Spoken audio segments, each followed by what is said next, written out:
still love that. I used to watch it every morning before I had to go to How school. could you not? And then Rugrats. Yes. Oh. Yes.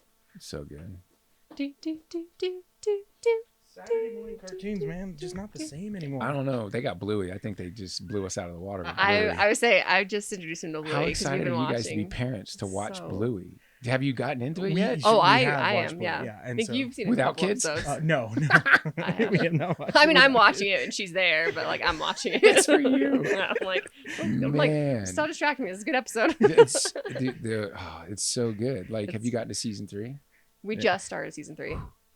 Yeah. Get some tissues ready. Oh no. It's solid work. I'm really proud of it. I'm happy for him.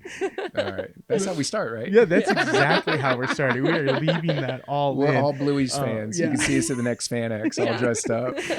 Guys, welcome to another episode of Always Making Podcasts. You got a little bit of behind the scenes there talking about our kids and cartoons and everything, but we are joined again with an amazing guest here in the studio.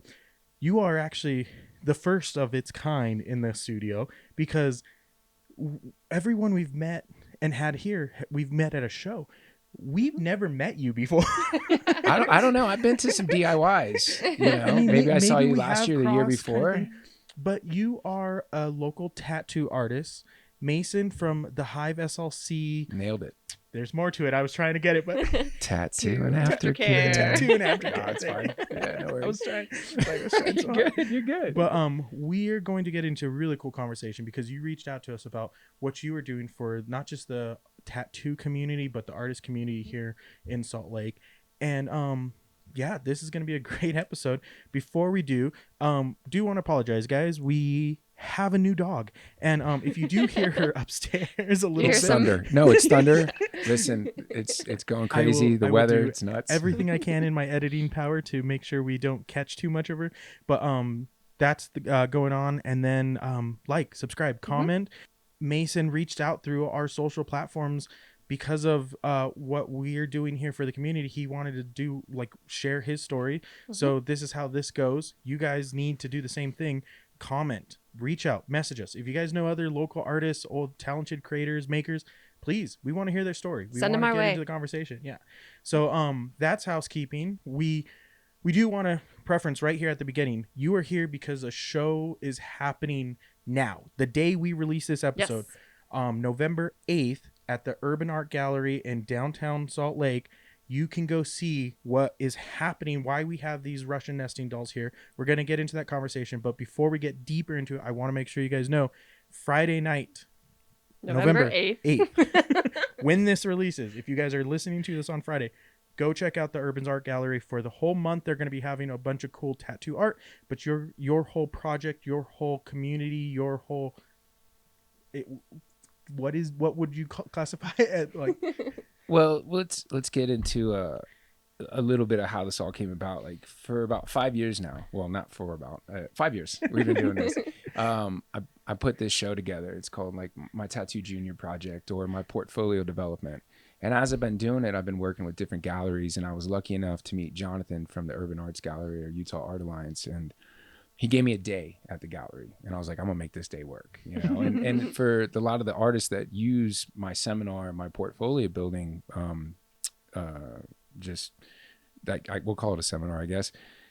They have never done gallery shows before, and for all the hard work that they were giving me to go through this 8-week seminar that I was helping them develop their portfolios to seek tattoo apprenticeships, I wanted to bring them into a gallery and like give them that gift of like showing off your hard work. And the Urban Arts Gallery, they jumped right in. They were willing to help. We did it, I think, 2 years in a row with them. And finally, they had this tattoo gallery thing, and they wanted me to work with them. And I was busy. My wife was pregnant. We had tons of stuff going on. And I'm like, man, this is the thing I want to do. I want to help you guys like set this thing up. And I was like, I had to bow out. And it's like, that's the hardest thing to do. I don't know if anybody knows that. Like, oh, we do. When you got a lot of irons in the fire and things are hitting and you see some success and you're feeling it and you're on that wave, and then you're like, wait, I might just have to go in, you know, I have to say no thank you. And so I did, and I hated that feeling, and I thought I closed the door. And I think everybody feels that when they say no sometimes, right? And so I reached back out to him. I was like, hey, are you doing that tattoo thing again? Yeah? All right, cool. Can I bump mine and like just kind of like blend it, because I think it's the same thing. I think it's really good to have all these amazing Utah and Salt Lake, or I guess, yeah, Utah tattoo artists come in and showcase their work. And what if we brought in that next generation that's coming up and did that at the same time? And they loved it. And so they gave us a full month with them. And so we're showcasing on the 8th our particular gallery, but that whole gallery along with ours will be running the whole month of November. And so it's a big deal. It's the second year that they're doing it. It's the first year that I'm doing it for a full month of display. And I just couldn't be happier about it. So you're a tattoo artist then? I am. I am. Yeah, sorry. I am. I'm a tattoo artist. I'm a father. I'm a shop owner. I'm a dreamer. I'm a creator. And I'm in this really cool stage in my life where I notice with a lot of your podcasts, you're talking to people that are creating, like at that moment, like doing stuff and trying to get it out there. And I've been lucky enough to have created with tattooing for 25 years and traveled the whole entire world, working in really cool locations and living there. And now I'm a producer. So I'm producing this gallery show, and I'm really enjoying where it's going. I'm very proud of the people that I get to work with, and every year it keeps building. And so I started to see this role shift where I'm not just a tattoo artist or a shop owner, but I'm helping young artists navigate. Sorry, Excuse you. I had some really good food, and sorry, I shouldn't have done that. Sorry, that was the dog. I was raised better. I'm sorry. These artists, they're amazing, and I can see that they need a little bit of direction. And because I have a quarter of a century, 25 years, 2.5 decades worth of time in an industry creating and not being guaranteed a paycheck, I thought I had some insight, and it started small and it just developed. And the level of people that I work with in this seminar, the artists, young and old, they've just blown me away, and each year keeps getting better and better. I was gonna say, what's your youngest artist you've had in your program? What's your oldest artist you've had in your program? Man, okay, so we're gonna ask the hard-hitting no, questions. it's good. It's good. Like I always want to be a very open-minded person. I don't think art really has like this age where you ripen. I don't think so at all either. Right. Yeah, no. And so I give people a chance, and I will never deny somebody's creative intent and what they produce, but there's other facets that I need to go along with it, and it's kind of a level of amateur to professionalism. Mm-hmm. I need them to show up on time. I need to do the stuff that they need to do, because I give them dates that I think are easy to manage, to put the pieces together for our showcase. And some of them fall short, and the ones that do are often really young. Yeah. And so I've not had a hard line where I'm like, you got to be this age or older. But man, you got to be something special. So I go case by case, but I think the youngest 17 was what I took in. Okay. And the oldest I think is about 45 so far. Okay. Yeah. Have you seen those people from your program move on to actually become like tattoo artists and actually work on people? Or yeah. That's the really cool thing. I do this, and if nobody's figured it out, I'm going to let the cat out of the bag. Like, a lot of people want to be tattoo artists. Yeah. Right? And so you can talk to anybody that owns a shop or is a tattoo artist, and somebody's going to ask, how do I get into it? Mm-hmm. Can I do it? Can I work for you? What do I need to do? I'll sweep them up. I'll do all these things. And I just kept getting it all the time. And I was like, man, there's a carrot you can dangle in front of somebody's face. Mm-hmm. And I kind of utilized that to help build my shop. I was new to the area. I moved to Salt Lake 6-7 years ago with my wife from Florida. And I opened up a shop. I didn't know anybody, so nobody owed me any favors, but I didn't owe anybody else. So I was like, man, I'm kind of free to do whatever I want. So I put this thing together, and I made it 8 weeks because it gives me a really good opportunity to vet somebody and to work with them. And so my key points, they don't have to be ultra talented. I just need to know, if I give them some insight, do they take it in, and do they develop from it? Yeah. They don't have to do what I said, but are they taking it and listening, and are they improving? Is their life getting better? Is their creative process getting better? And if it is, I'm like, ooh, I really think I might like you to work in my shop. Now my shop, from when I started and only had a few people, now there's 12 of us. So I've grown quite exponentially, and this program is a lot to do with it. So I've drawn in a lot of talent. I get to find the people that I think will work the best for me. And because of that, there's a lot of really good artists left on the table. I take a dozen every year, And I love every one of them, right? I'd love to have them all, but man, my wife would kill me because I'd never be home, right? Well, you know how it is. You guys have family, right? Yeah. And you're trying to balance all this. And I would pour my heart into it, but I had to pick one. And the people that I didn't choose, not because they weren't the best, but they just didn't work for me, more than half of them every year have found placement. And that's what I'm really excited about, because this thing showcases it. Whether other tattoo shops want to admit it or not, they're looking at what we're doing and they're learning from it. They're like, oh, that's how you could vet to get somebody into your shop, right? And other people are replicating it for their own shop. These people were talented. They were driven, right? I'm not saying I'm the source of why it is, but I gave them a showcase to show a driven, like ultra talented person, very similar to your podcast, right? You're putting it out there a little bit stronger than they could by themselves, and shops are finding them and taking them in, and they're doing great work. I've got people that I still talk to that have taken this course that I'm like, man, how you doing? You're killing it. Like you got awards this year. Like great job. Yeah, it's really cool. That's one of the, like, I don't want to say selfish things about, like, when you see the like success of the people you're helping like build that, like, that means something a lot more than like any, I think, monetary value that would come from something like a program of some sort, because it's like that time and effort you're putting into it is proving to be worth it for the community in general, kind of thing. I want to get into this program a little bit, but what I want to know, why, how, when did you start? How did this all go? Like, tattoo, like 25 years, you're saying. Were you an apprentice at a shop? Like, how did that start for you? Why, like, what were you scribbling in a sketchbook? How much time do we have? Like, because listen, if hour. if everybody loves it, I'll come back on and I'll do my rags to riches story, because it's a really cool and it's really fun. If you want to know about the program, we can go into the program. I mean, short and sweet, but like again, we could expand upon it. Got my start in Florida. I knew I was doing book reports on how to be a tattoo artist. And the crazy thing let's date myself. So I was listening to one of your podcasts and you were talking about when people graduated, and everybody said this really nice number close to now. And I'm like, 1999 is when I graduated, right? And I think we were in elementary school. No, why did you have to? Why did you have to like? Kidding. I'm just kidding. We were You had to like stiffen my point. Good. We just met. This is awesome. Great. Good. And so we were not. So back in that, you gotta realize we're gonna jump back, and for a lot of people, they weren't even born then that are creating, right? And probably your audience, and I'd be interested to find what your audience age is, but I think probably a lot of them may not have been born then, right? Yeah. So it was a different time. Yeah. Pre-phone in your pocket, the computer. That's wild. Yeah. My first phone was not till 2006. I think is when I got my first mine phone. was like 2004. 2005, 2006. Like, You guys are adorable. Yeah.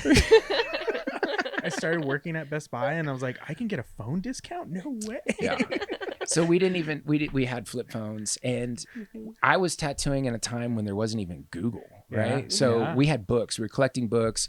It was just a different time and an era. And so I'm in school writing a book report or a career report on tattooing.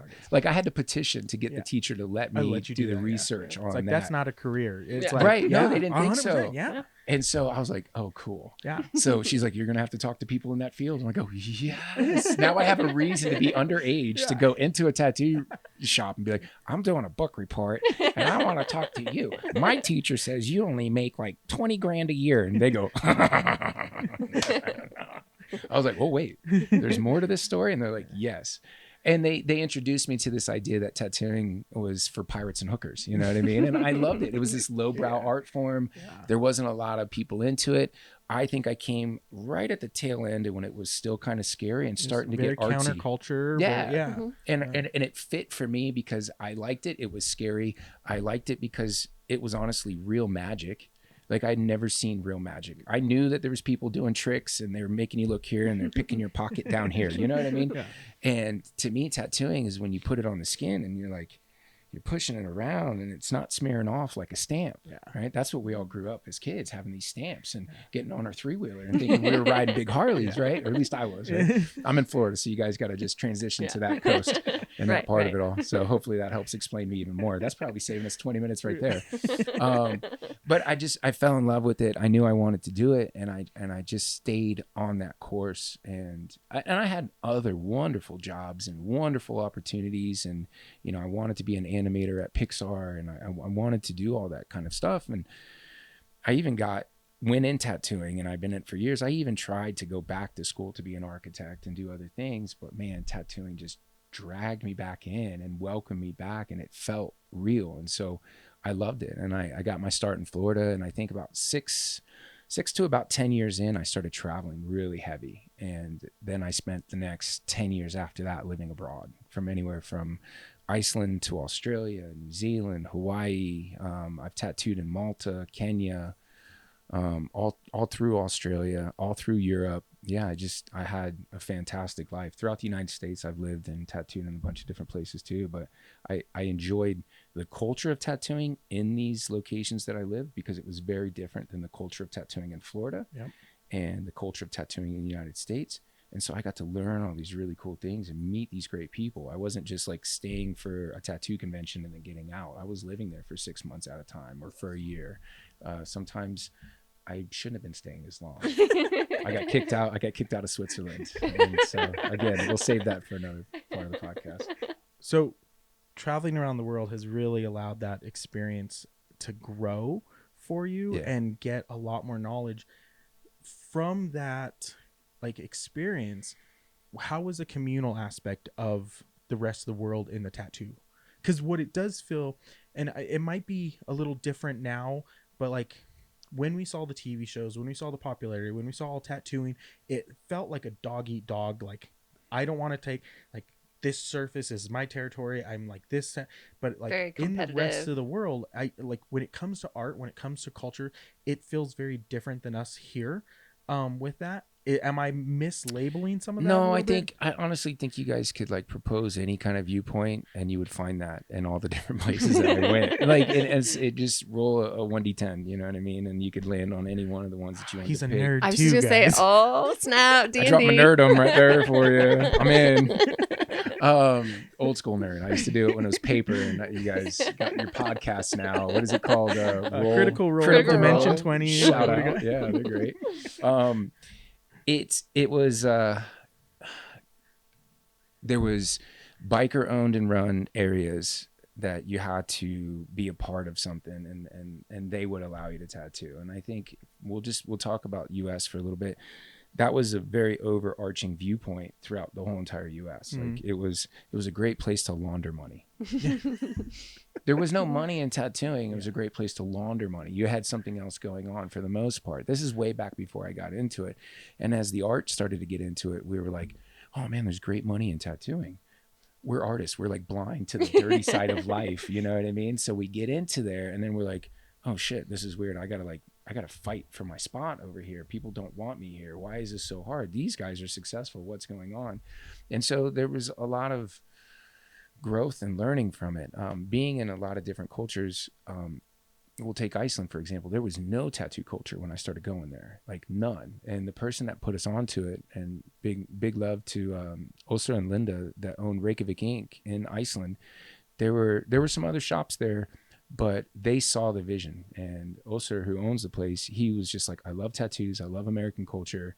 He met a guy that was a military guy. He says, who did your work? Send him to me. Brought that guy over, had him show up at his bars, tattooed him and his friends. And then so many people were like, who did that work? I want it. And so he brought him back and then set up a small convention of 10 or 12 people. And so I was number one, and I missed that one. And I wanted to go to number two. And so I went to number two with some of my friends, and we worked there, and we were just like, oh my God. Okay, so pale white skin that's healthy is have you ever touched that paper that I'm not even gonna draw on it? It's so amazing. This is beautiful. Right? Yeah. And that was that because we're super creepy. We're like, oh, you've got lovely skin. Oh yeah, I'm a tattoo artist. You have to say that stuff. Yeah. So it's okay. and you're over there, and these people, they don't see daylight for 6 months out of the year. I don't know if anybody knows their geographical region of Iceland, but it's at the Arctic Circle. Okay, so there's no light through winter. It's fun, but wild.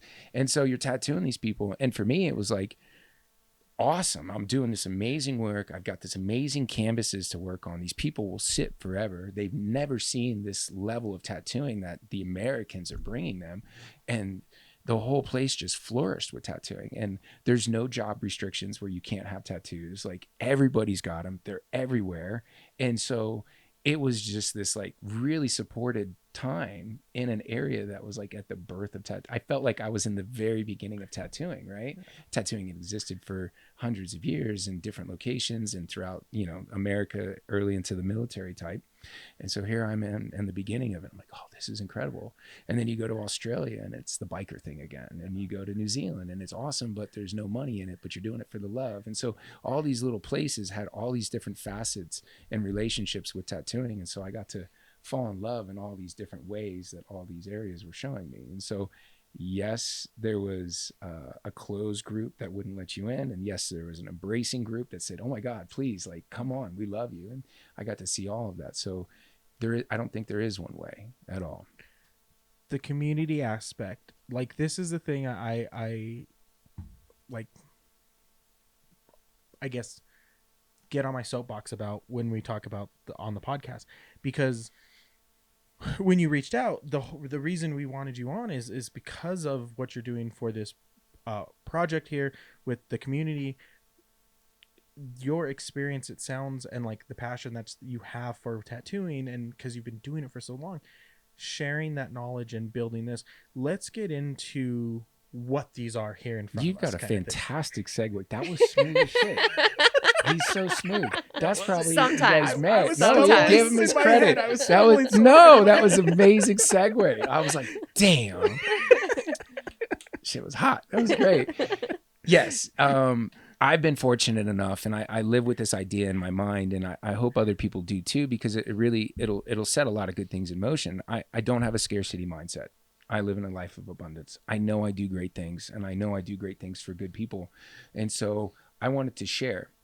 This project for me was about bringing all the right people around in my town, because when I came to Salt Lake City, I was like, dude, there's a lot of untapped, like super talent here. And there's people that just do it because they love it, not because it's showy, not because they think they're going to make $1 million. They do it because it makes them just feel successful inside of themselves. Happy. Great amounts of joy just pouring out of everybody. Yeah, they were significantly like just really happy to create, right? Yeah. And maybe this area, when sometimes it's a little dark around you because of certain social circumstances and not feeling like you fit in, like that's where that creation kind of comes from. I don't think you need it to grow that level of creativity. I don't think you have to be this painfully like starving artist to find it, but it helps sometimes, right? It makes fertile soil. Right. And so this project for me, I call it my junior project. I changed the name or rebranded it because I didn't want apprentice had such a dirty kind of feel. I can understand that. I can see where that comes from a little bit. Yeah, people think they get taken advantage of when they're apprentices, and they don't know that maybe that's just like paying their dues, right? And there's been talk of it being too hard on certain people, and old timers are like, well, you gotta go through it because that's what I went through. And I'm like, that's trauma, bro. Like you're catching this cycle and you're amping it up. Like maybe you should just buffer it down a little bit. Like you don't have to make the person sweep with the broom in its mouth. Like that's a little too much. And so I just thought this was a really cool way to showcase people's talents, for me to get an eye on everybody that lives in my city, and to know what talented artists are out there that I might be working with one day, or might be working for me, or for some of my sister shops that I love so much. And so I put this project together, and it was just like a really strange, weird idea written on a pink Post-it note at one time, and then developed into a full-on class, and then 8-week seminars, and then guest speakers, and then a final project for a gallery show. And it just keeps getting better. So this year, Russian nesting dolls. Mm-hmm. First year, what did you do? We did 5 pieces. I figured within 8 weeks, if you can give me 5 finished pieces, and I can put in a gallery show. As far as like wall pieces, whatever like, they wanted. Okay, whatever they wanted. Because my thing wasn't to try to teach people how to become like this type of artist. Mine was just to say, hey, I'm going to give you an opportunity. Go crazy. Like This is like, I just feel like we could spiderweb off on so many things. So I'm going to try to keep it. Most people who are apprenticing, so this is to all of you out there, when you guys are apprenticing or looking for an apprenticeship, I should say, if people start telling you what to draw, they're like, oh, you should draw this style tattoo stuff, and that's not your thing. Don't do it. They're just telling you something to shut you up and get you the fuck out. All right. And they Hot just, tip. yeah. And is that person ever going to take the responsibility to teach you? So don't give them too much merit if they're not, right? Don't put too much stock in what they say. And so I kept getting all these people that would show me 2/3 of their portfolio, all tattoo style imagery. I've got 12 people in my shop. They can all draw that rose and anchor better than you. So why do I want you? Yeah. If you're drawing the same thing that everybody else is drawing, but you're not even drawing it well. And I think we all know when we start looking at other people's work, it's a language. And I can talk to you and watch you work, and I can talk to you through your work and know who you are. I can know if you're hesitating on something, that you're right on the edge of like really busting through, or are you recycling the same process and you're kind of like bored and you need to be like pushed. And when I see these portfolios that have all of these tattoo imagery on, I'm like, oh, you're just doing what we want. And that would be a shame to get in one of the coolest jobs in the world of tattooing and then only do what people want, not what you want. Like if you got into it to be creative and all your drawing is what other people want, and I know that sounds like what the job description is, but it's not. It's really not. Mm-hmm. It's showing people more, because there's nobody that thinks about somebody else's tattoo when they're designing it more than the person drawing it. Like you might have thought about it because you looked at it, you saw it online, and that's the image that you stare at all the time. And then you go into a shop and this person has this love of this industry and this craft, and then they create something else. I promise you, they thought about everything, you know? And so I would never want somebody to pull back their intentions, draw what they think somebody wants, because that will get them the job. So I said, let me put this program together. Let me give all these people an opportunity to showcase who they really want to be. Like, go take the risk, because I'm not judging you on how good it is. I'm judging you on how much you're stretching yourself out, how much that I can actually offer something into your life that makes you better, and then how much joy you're getting out of this. If somebody does this program and they're miserable, maybe this is not for you. Yeah. You know what I mean? You don't like talking to people, tattooing maybe not be for you. Like those are some things. And we talk about that. And just as successful as it's been to get people in other shops apprenticing, we've also had a lot of people that have told me, either pulled me aside or during the final, and they're like, man, I don't think this is for me. A few of them become muralists. A few of them are just focused on illustration, you know, doing design stuff. And they feel better. They're like, cool, I explored that. It's not for me.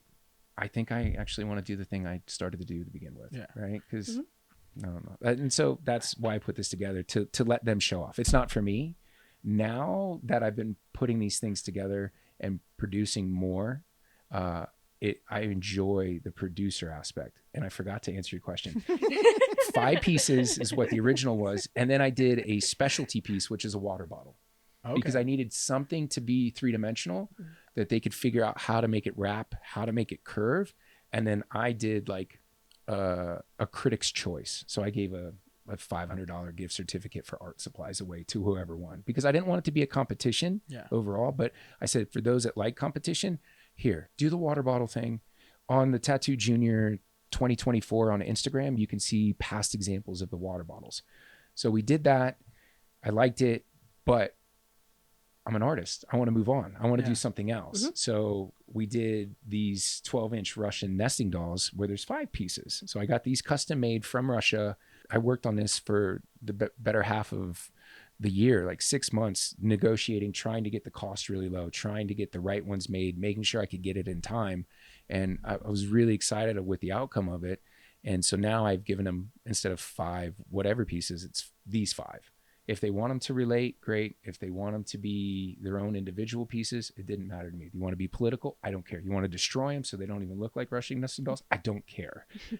This is what you have to do, though. Yeah. So that's what they did. Yeah, this is a very cool idea, because what I've run into a lot with a lot of graphic designers, with a lot of like people that are getting into industry, they only know how to work flat. They like, oh, hey, we need a box design. They're lost. Oh, we need a can design. They're lost. Like their stuff looks great flat. And as soon as they go like, well, I don't, well, like, oh, this is touching weird, this is doing, it is an eye opener and an exercise like this for someone getting started, and then taking the idea of the tattoos, because there is no flat part on a body like, that I'm aware of. No. I mean, I've got curves, like We all do. We all do. so like this makes like total sense. Now that what you're doing next year is a whole game changer now, because now that takes, there's not as much surface on that to potentially so just for those draw. who are not watching on YouTube, who can't see, we have a little marionette puppet doll, sort of Pinocchio-esque. Yep. So yeah, you want to talk about next year's a little bit? Yeah, I do. I feel like the Russian nesting dolls was really, really cool. I love it. If I were to repeat it, then I feel like I'm just, a broken record with it. So as I realize that I'm producing this show, and I'm helping encourage young artists artists in general to find more of themselves and to be supported. I really love the idea of the marionette puppets. Pinocchio is a near dear story to my heart. Guillermo del Toro's version, the old Disney version, the ones that you could read, the classic books. I love it. I think it's such a cool story. And so this puppet is made, and I don't want to say manufactured because it makes it sound like it wasn't handmade. These are handmade from Czech, Prague, actually. They have the marionette Muppet, or marionette. I love Muppets. So I really do. I want to say it. We all want to say it. We all love Jim Henson. So in Prague, they have the Marionette Museum, and it is astounding and so beautiful. And knowing that these things are just a couple 100-year-old, and in the museum that they show, and until recent, you see the craftsmanship, you see the love, you see the joy in all of that. And so this thing I thought was really neat, because there's aspects of this marionette puppet that's all made out of wood with some assembly, and it works, that they could change the parts, and they can get their body to resemble a body that they wanted to create for themselves, or for the idea of what it is, and carve it out, do whatever you want. But I was hoping it would be a baseline to really inspire them to do more. Like, I assembled this thing, and I kind of did it a little post haste. My brain was rolling. Like, I was thinking about, and I just did it to show, like, and I'm like, I was like in my garage just staring at like metal and other things. I was like, I can make this work. Because like my head automatically goes, I've got all kinds of camera parts off the side over here. I'm like, I'd be like steampunking it a little bit, throwing some lenses on there, throwing some gears on part of it, kind of thing, giving it. And then I'm like, okay, what kind of other like felt material, maybe make it like a interesting hats, and then start making like some tattered like stuff on it. And really, because with puppetry, what's kind of crazy is like, it's not just the movement of what the puppet does, it's everything attached to that puppet adds so much more like life to it. And so like the whole story of Pinocchio and bringing things to life and everything, you can like painting it, great, looks fine, sure, whatever, whatever. But like once you start adding those little details, and this is where my like I think I've said this on here before, like I was planning to go to FITM college for Fashion Institute for Design and Marketing for costume design. I really thought I was going to be a costume designer, and like what really opened my eyes was the Haunted Mansion like display that they had at the college there for the Eddie Murphy like Haunted Mansion. And it was the way they did glow in the dark and like light reflective material sewn in that like made a detail in the movie that, like, love or hate the movie, like that little detail is a step above than just making a costume. And I'm like, that kind of stuff is like mind blowing. So when I see something like this, my head starts going like, how can I make more to build off of what's just that like skeleton structure? Because anybody could like paint a marionette puppet. Like, what brings it to life? And I think that's a really cool challenge for your junior program. Is this was great, this has a way to kind of, but that is a whole nother level and growth. So what is the next year after that? Like, how do you? I have one already. Okay, I'm not going to talk about it yet. Well, No, okay. we're not going to talk about it. So, but you're thinking, you're turning. No, I mean, I think you hit on another point. Like, I really try to make these things super connected. And when I did the 5 pieces in the beginning, like everybody paints and everybody draws and I love it. And it's the baseline. But I wanted something that people were like shocked by. And when I did the water bottle aspect of it, things went viral really quickly for a lot of the artists. And one artist in particular, her piece was a water bottle that was like an Asian man with this beautiful hat on him, and it had this pipe that came down into a vase, and you poured water into it, and then he like cried out the water into the floral pot. And she made this wonderful TikTok, and it went nuts. I was very, very happy for her, but the other like echoes of it was that it bumped up everybody else's Instagrams. And so it gave people this like platform. It really did. And so for me, putting away the paintings and the drawings and all that and doing something that isn't seen much, I just thought would get the novice to look at it and be like, oh, wow, bring attention to it. The artist to look at it, where I'm sure you're, as a seamstress, you're just like, oh, I'm going to make some cool stuff with this, right? So I thought it would just get gears moving. So the Russian nesting dolls, and we've been displaying them on our Instagram, the Hive _SLC. Little shout out to myself. But we've been displaying them on our stories, and the Urban Arts Gallery has been displaying the other artists' stuff on their stories too, leading up to the show. And I'm getting such a positive feedback from everybody. I've been seeing them on Instagram for weeks. Obviously we follow the Hive, but seeing other artists too that I didn't even necessarily know were connected to the project. And I'm like, what is this Russian nesting doll thing happening? But you keep seeing things pop up in people's stories. That was the goal. That was the goal, to draw that out, to get attention to it. Because I really do believe, like yourself, that there's a lot of people that maybe they are phenoms when it comes to creating, and they just are. It's like watching magic in front of you, like something you're not even supposed to see. Like, am I even worthy to see this person create, right? And they just don't socialize as much, right? And they don't sell their work, and then they're probably having a hard time trusting other people to sell their work. And so I kind of package this portfolio development junior program into something where it's like, I'm going to go do the hard thing.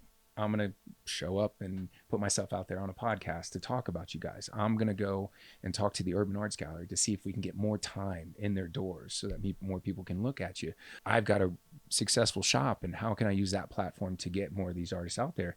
And it's one, I want to find somebody that'll fit in for my shop, but I've never promised anybody that I have to pick somebody. Yeah. Right. Yeah. I just do this. I don't charge. I had to charge for these because I'd be out quite a bit, and I told people, I'm like, if you can't do it, we'll try to find a way. So I'm hoping some people can help me figure that out with doing a charitable aspect. But this whole thing is to put more eyes on more talent that wouldn't normally have it, run them through the ropes of what it's like to work with a gallery, what it's like to have time frames, like what it's like to have a set piece that you have to do, so that maybe as they get more group shows that come up, they'll be more excited. They're like, oh, I did that thing with the Russian nesting dolls. I think I can do that person's show too. Like, let's go for it.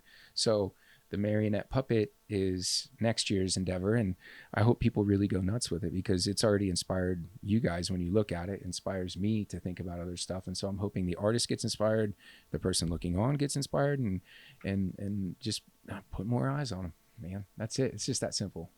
Okay, so here's where we're at. There's not everybody here in Salt Lake that can come and do something like this. If there's people listening across the world and everything like that, across the country, in a couple counties over, who can't make that kind of program, I'm throw it out. I do Inktober. I'm not a tattoo artist. I love Inktober. It's my 4th year doing it. It's a challenge because it's every day doing something, trying to put that stuff out. That's the way I feel I kind of get a little bit more skills and learn and stuff. We're in the middle of October right now. It's day 16. We're recording this, and I'm like, shit, I got to draw when we get done with this. And everything so have for tomorrow. But what other things out there can people do on their own time to challenge themselves to get better, to like step outside of their comfort zone? And if they can't get to a program like this, what did you do to get to that point? Yeah, and I find myself to be clever and creative, but like answering that, like, it's hard. It's a pretty simple answer in terms of just like, go take classes, like go find who you like and emulate their style. Like, okay, this is a big one. This is okay. I found it. We're good. We're here. We rolled it in. Part of my program, I have my artists reach out to their heroes, right? And I have them reach out to other non-tattooers in the area and let them know what they're up to. And they have a series of questions that they have to ask. And one of them is like, how do I support you? Like, they have to ask the other artists, how do I support you? Right. And I think if we start asking that question, like, how can I support you? How can I do more to help you? If everybody starts doing that, then everybody starts having an answer. Right. And as an artist, somebody might ask you, how can I support you? Hopefully you've developed a way saying, oh, go to my Patreon. Oh, here's my Etsy. Oh, here's this. This is where I have that. And if they're like, well, I can't find it, it goes, oh, I need to streamline that better. So I'm hoping those things will teach people how to get their stuff out there better, how to make it more accessible, how to offer classes, all of those different things. So that, reaching out to other artists you love, take classes from artists that are offering that kind of stuff, like pay the money. I don't think you'll ever be disappointed when you get done with a seminar and you paid to learn under somebody that's your hero. And I don't think you'll be disappointed at whatever the cost was when you come out of it going, man, I really got 5 minutes with my hero. That was cool. That was well worth whatever that money was. Asking how you can support that artist is huge, because what I've run into multiple times, and it's frustrating every time, is when you get an artist that is so scared about you taking a piece of their pie and not realizing that, like, that pie is fucking huge. Mm-hmm. Like, you Mm-hmm. like, there's room for all of us there, and like there's plenty of space around that table, and like they're right away are gonna like shut you down, turn you off. That's a horrible drawing, that's not great, your techniques are bad and everything. It's how you support and build that. It's everybody. It's like, it's that, what's all tides raise ship, what, no. We'll go with that one. Rising tide raises all ships. There, I got that. we knew what you meant. But it is one of those things where it is, I think, really great to hear you say it, but like, supporting other artists makes you a better artist. Mm-hmm. Like, in the bigger picture. And like, what this is again, 25 years of experience. You are supporting the up and coming artists that don't have that voice yet, Mm-hmm. don't have that understanding. And I mean, I don't want to put words in any of their mouths or anything like that, but like, they might not have had an opportunity like this ever, kind of thing, to come across and be able to put themselves in this, because what this does is build confidence. Mm-hmm. And a lot of people on our show, we talked about it before, are very nervous to come out here and talk about what they do. And like I told you, I don't care. I'm great with who I am. Mm-hmm. And I don't feel like, if people want to love or hate my work, I'm still going to do what I do because I love it. This allows them to build that confidence and just get themselves out there. It might not be the best work off the bat, but they did it. Mm. That's the big, huge, that's the thing to take away from it, is that they did it. They did it in a community. And that's like one of the first things I tell them. I go, this isn't a competition. Don't do what you think I like, because I don't even know. Like, I have no idea what I like. I like it when I see it, but I can't tell you what that is. Yeah. Right. My wall is filled with stuff you like. Just, I see it and go, I want that. Right. That's I don't know what it is, but I want that. Mm-hmm. And so don't do what I like, but also it's a phrase that I really love, is like, when they're working together in a group, I'm like, don't pull the ladder up behind you.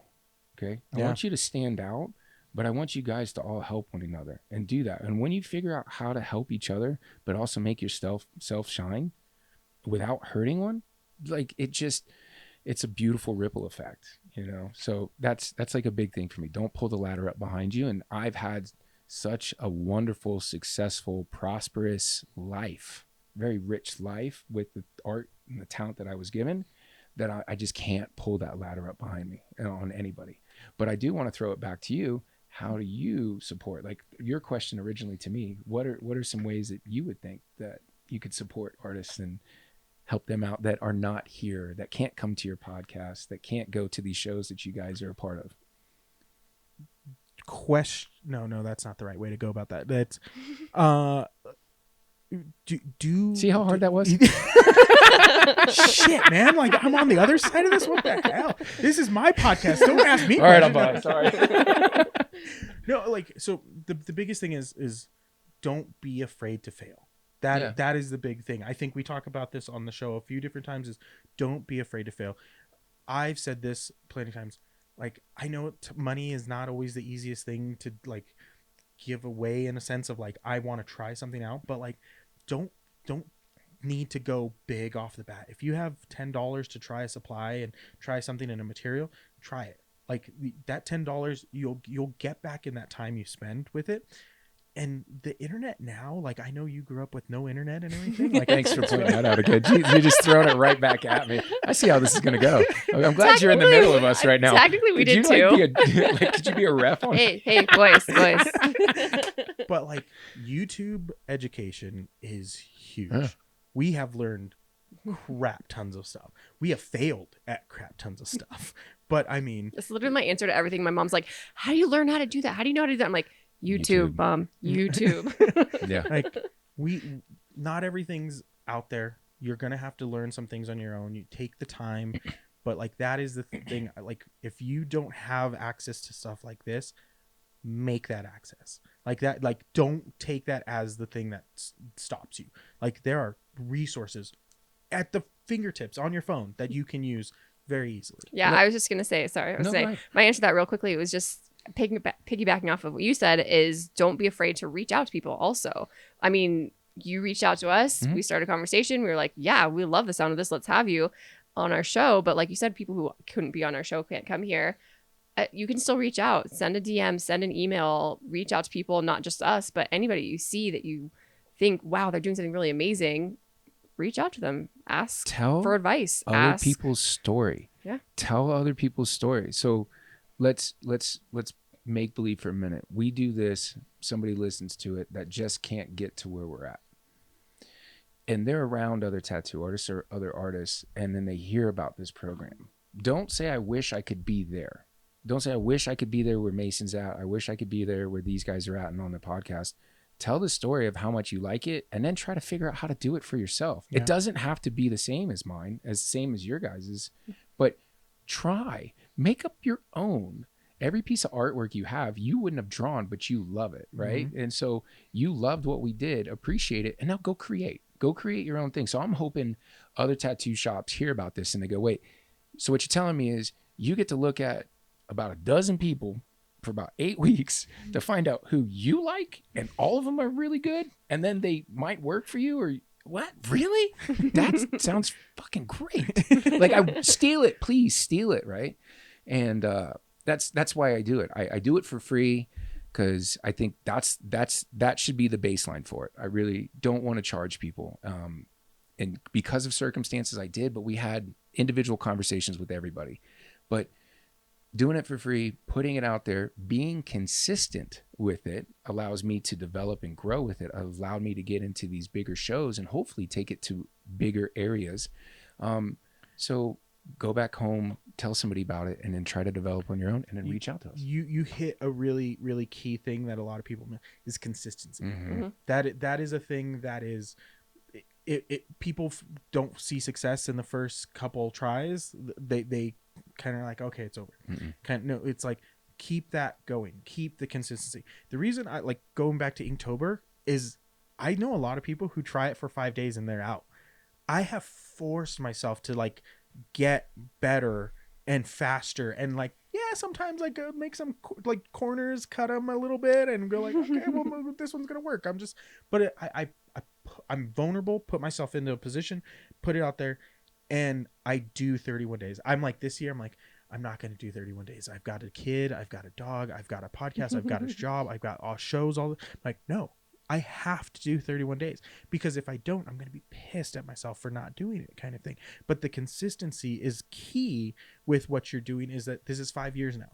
Like it's free to an extent because of the materials in some cases and everything, but like that consistency of every year you're doing it again and again and again, eventually what comes of that and it's already there. You've already got this great community of people that you've built, that great people that you can call on and go, hey, I've got this idea, I've got this project, I've got this thing. Like, what's your thoughts? You have now that there. For some people out there, when we talk about doing markets, when we talk about doing shows, when we come back to the whole side of why we started doing this, it is a consistency. Like 1 year and it didn't go well, keep going, because there is no overnight success. That is not the case, kind of thing. There are years time put in that you guys don't see behind the cameras, behind the TikToks, behind the like Instagram posts and everything. It is a lot of time and effort that people put to get to where they're at, kind of thing. And it's consistency. Like that is, I mean, one of the key things I think people lack with a lot of their like efforts that they go forward with. There's a really crazy fact that I know is that if you stick to the plan, it will work. I don't care how long it takes. If you stick to the plan and you never go, well, I tried it 39 times and it didn't work.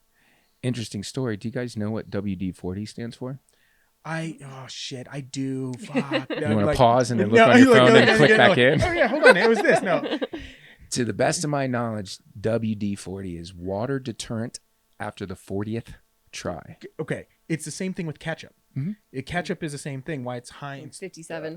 57. It's 57 recipes before they got to that. And I was like, I know this fact and everything. But I thought you would get with the consistency part and the 39 that I had led up to, and like just kind of like pitch that one little underhanded to you.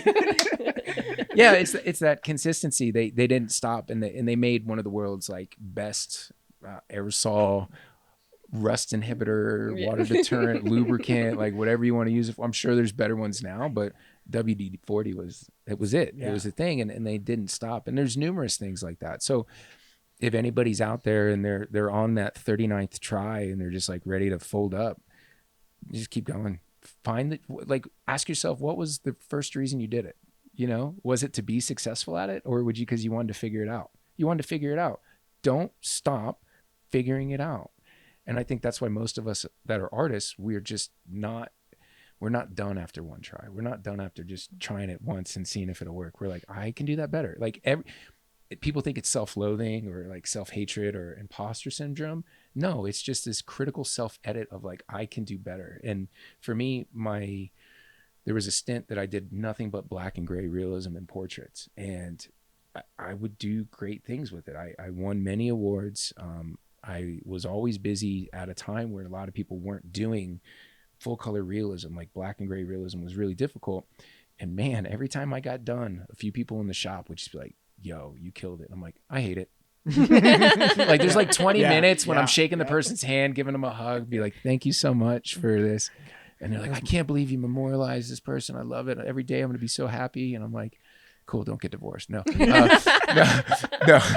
No. But it was, as soon as they left, I was like, oh man, I know where I could have done more, right? The limitations of the skin might have got me, but then they showed me a door that opened that I can push that level a little bit more, right? So it's the practice, it's the consistency of doing it. And I hope I get to do this project for every single year that I possibly can, that I'm above ground. I really do. Yeah, we've had artists on the show that have the same mentality. It's like, I can draw better. And there's that time where you have to like kind of set yourself up to go, that's perfect. Because there is no perfect in that end result, but that is perfect at this point, and we can move on to the for what thing. You know. Yeah, it's perfect for what you know at that time. And you know, I'm kind of curious if you've had some moments like that. Oh, absolutely. Maybe recently that you kind of like push through. Yeah, no, I think there's very much the like. I know where you're going with this one. Okay. Yeah. You're talking about the baby. Oh, well, no, that pushed through. No, that's what I thought you were going with. I thought it was like the newborn and everything. That's where I thought you were making that kind of like, oh, okay, shit, my bad, never mind. No, that's funny, that, like the push through part, and then baby, and then having one. Or maybe I don't even know. With the new kid, I thought that's where that was. No, I just you've been lovely, and I want to hear more from you too. So I was curious with some of the stuff that you do. Like, have you had something recently that you pushed through? Yeah, no, absolutely. I would say absolutely. There's always, I feel that same drive to want to improve, and there's sort of that like roller coaster effect of any like art project or any creative endeavor that you take on. every single time I do a custom commission, I'm like, this is great. This is going to go great. I've got a plan. I'm sketching. I've got ideas. I'm going to get started. And then I start and then I'm like, this is sucking. This is terrible. I hate this. What am I even doing? I just got to keep going because someone's paying me to make this for them. And then it's like, by the end, you kind of circle back around to like, no, okay, yeah, this is good. I'm happy with this. I can send this off to the customer and be happy with it. And then you send it off and then you're like, yeah, okay, but dang it. I keep thinking about it. And now I wish I was still working on it. You almost want to call them and be like, okay, no, just send it back. Just send it back. I'll fix it. I'm glad you're happy with it. But honestly, if you want to send it back to me, I could tweak a few more things. Yeah, 100%. So how do you self-govern that for your work? It's been how do you do it in a healthy way? Yeah, I was going to say it's been a learning process for sure because I could spend forever working on one project, but I have to. What's really actually helped is having a kid. I know I only have like 20 minutes during this nap or maybe 40 minutes during that nap, and I know I only have so much time to work on things, so it has to get done. I have to reach a point where I say, okay, I'm happy with this enough to call it done and send it off. And I know I'm my own worst critic. So I also know sending it off to a customer, I'm going to get the like message back, like, this is amazing. Thanks so much. You know? And you're like, you know nothing. Exactly. Why did you even hire me? You're silly. No. You said something too about like doing the sketches. And so for those that are very critical of their work and having a hard time maybe showcasing it, right? There's a lot of people that don't get to that level where they're putting themselves out there in these DIY festivals. And I think it was like the punk rock one that you guys did. Mm-hmm. I think my second passion is learning how to cultivate and teach creativity. And I really believe it's through an organization. And so when you're sketching, I think a lot of people get that one drawing and then jump to completion. And then they get at the end and then they see all the problems. And I think if they could kind of maybe add more steps between each major step, that they would see a lot more success. And then that same self-critical feel would be elevated and their next piece would be even bigger. And so I think that's a lot of stuff that I like to teach, but I also use for myself. And when you started saying like your sketches and your process, I was like, that's where the meat and potato is. That's yeah, like, no, it's important to go through, I think, many iterations. If I'm working on a design that I'm going to like want to be repeatable, something that I'm going to put it like in our Etsy shop, for example, I'm going to do 3-4 versions of it before I feel like, okay, I've worked out this, I've worked out that. But sometimes it's different. Sometimes it's taking small samples, doing a small scale version, or taking like a piece of fabric and being like, okay, I need to test out how I'm going to like manage this seam or this technique and doing tests. I mean, yeah, there's all kinds of different iterations that I think. What was it? The gauntlets right now are like in like 7th or 8th different version? No, version 3. Okay. Version 4 will hopefully be the final. It's fine. It's okay. That's not a knock on you. I think you've come into my office more than 3 times with different pieces. That's why I thought babe, it was high. What do you think? No, I didn't even say anything. You're like, I know, I'll go fix it. I'm like, no, I love it. You're like, you don't know anything. No, honestly, it's true. He'll be like, it looks great. And I'm like, you're wrong. Okay, but you're wrong. It's not. No, I deal with it too. My wife's an interior designer. So two creatives in the house. So yeah, like, you guys are constantly bumping heads then. Well, yeah, but I mean, do you know us? Have you met us? Is that why? No, we do. We have this really wonderful competitive spirit, and we're both super creative, and we're super creative in our own fields, and we're very on a high end of professional, and we deal with a lot of the stress of it, but we definitely are each other's like sounding boards. Mm-hmm. And we definitely say, you don't know what you're talking about. And then we walk away and we go, fuck, she's fucking right. I could do that better. Fuck, she was right. You know what I mean? Yeah, that's the worst. I've done it a few times. It's the worst. Like, I show her something. And when he's right, it's the worst. Yeah. Well, it's like I show her something and she goes, what if you did this? I'm like, fuck, I didn't think about that. Okay, fine. Like I'm already, it's already done. I already did this. I'm like, go back. I'm like, shit, okay, I'm gonna draw. Yeah, like fine, all right, I'll redo it. It's hard to have those sacrificial lambs. Yeah. You know what I mean? Ones that you just kind of give up to like, put on the cutting floor. On this. Why? Yeah, that hurt so hard. And here's the other part, right? The first part's organization. If you can organize your steps, and let's say you think it's a 3-step process, I implore everybody to put 30 steps between 1 and 2, and then put another 30 steps between 2 and 3. And if you start doing that and really looking and honing in on those micro points of it all, the work will just tighten up and it'll get so good. And then in the second part that I've learned, it's change your timeline. Change your timeline. Fight for a longer timeline if you're doing a commission piece. If you're doing a passion project, don't think it has to be done at this level of whatever stage it's at this date. Like, expand the time frame, almost forget about it. You'll still get it done because it'll be joy. It won't be pressure. A lot of people get addicted to that pressure and having success with that pressure of like, oh, I've got to turn this in tomorrow. Like we were when we were kids, right? With the school projects, and we would try to knock it out, and eyes bleeding because we've just been like staring at it the whole time. I've slept on my kitchen floor, like working on projects. Yeah. Fight for a longer time frame, or just get rid of the time frame altogether, and then organize your steps. And I think you'll have a much healthier relationship with creating, and that's what I've seen, like working with kids. It's funny you say, because like we did the 24-hour film festival once, because I go, why are we pushing ourselves to do art in that time frame? Like at the end of it, I'm like, it was not our best piece. It's like we had all these crazy ideas. I had costume, I had a green screen in my garage, I had all this stuff built out to shoot all this stuff, and then it was like, we are on the time, and it's like, and then by the time we were done finishing it at like an hour before we need to turn it in, I'm like, this is not our best work. Why did we do this? Like to learn that. That's exactly it. And there are talented people who do those film festivals and get some really cool stuff, but I'm like, that's not me. That's not what I want to do. They're addicted to that, like that pressure, dopamine of like getting that stuff out. And so it's time. Like this is great. I love it. The conversation again. We didn't meet before this. Like I had no conversation. I had no idea besides just the stalking I did online. Same. Yeah. But I love what you're doing. I'm glad we could have this conversation. Thanks. This is what we are trying to do with the show, is just bring people on to have these conversations about community. That is the if you have a word of the day today, guys, from this episode, community is the word of the day. But I want to make sure November 8th, this is when it goes live. Urban's Art Gallery, downtown Salt Lake. At the Gateway, 6:00. We're actually going to be announcing the junior for the year, because I will be taking one this year.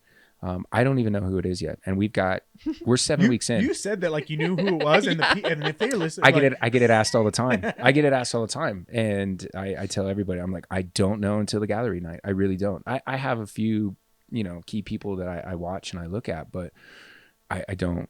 I try not to have favorites. I try to like just be there to be responsible to everybody's growth and be the appropriate guidance for whoever and whatever they need. And that really plays into it. And then how they show up that night, it makes the biggest difference to me. Like if they think they got it locked in, I don't know, maybe you don't. Somebody that thinks they didn't even have a chance, like it could be you. Like in the past, it is varied completely. And, fan favorites aren't always the ones that I pick, because I need something specific for me. So that night, you guys will get to see who I pick tonight when this airs. Tonight when this airs. So tonight when this airs, because I know you guys are on it and you like to listen to them right when they come out. So tonight, if you find yourself free, listen to this podcast, drive down to the Urban Arts Gallery, 6:00. We'll be down there. We'll be announcing the winner. It's just going to be a really cool show anyhow. And if you can't make it out then show up. Support the Urban Arts anyhow. It's an amazing place. If you guys haven't taken part in anything that they do, they're awesome resource too. They help a lot with classes, funding, different things that are putting out there. Small note, a lot of people don't know that every city has an art council, and every art council has a lot of money that they want to put towards stuff. And if they can't spend it, then they lose it. Yeah. So you guys get out there, start meeting some of these government officials. They're just like the rest of us. They're just a little bit older, and they got the time to try to support everyone. So there's money out there. There's people that want to support you. So build your community or reach out to one of us, and we'll help find one in your area if we can. I'm always accessible. Like I love it. I might take a day or two to get back to you, but I always try to get back to everybody. So how do they access you then? Mental emails. Yeah, mental emails. Mental emails. What is that social handle? Mason Atlas on Instagram. The Hive _SLC also on Instagram. Our website hosts a lot of our art classes. If anybody's interested in signing up for the junior program for next year, I will do an early sign up. And so you go on to my website, you'll be able to fill out everything right there. I'll get back to you. What else? Not gonna give you my phone number. What else? No, that's it. Those are two of the ones that I probably get to the easiest. So just go on the website or any of our social media, and I'll get back to you. Okay. Awesome. Yeah, guys, go check this out. If you're in the Salt Lake area and you're listening to this episode, when it releases at 6 a.m. in the morning when we release our episodes and everything. So we have all day to 12 hours to listen to this and learn about. And then make your time. Get down there. Come on. Down there. So appreciate you coming down. I love that you reached out to us. This is great conversation. More people should. This is going to be a fun relationship as we go forward, because I think next year, with some more time, maybe we have some of your junior program artists come down and we do a round robin a little bit here and talk about their whole experience with all of it and everything. So I would love that. Yeah, this is cool. What you're doing for the community is awesome. Again, thanks for being here on the show. Thanks. Yeah. Guys, that's going to be it. Do what you got to do. Comment, subscribe, like, follow everything that we do on social. That's you're supposed to do, because what we're doing here is just to build the community of the art world. But guys, that's going to be the end of the episode. We appreciate you guys listening. Thank you. We'll see you guys on the next one. Bye.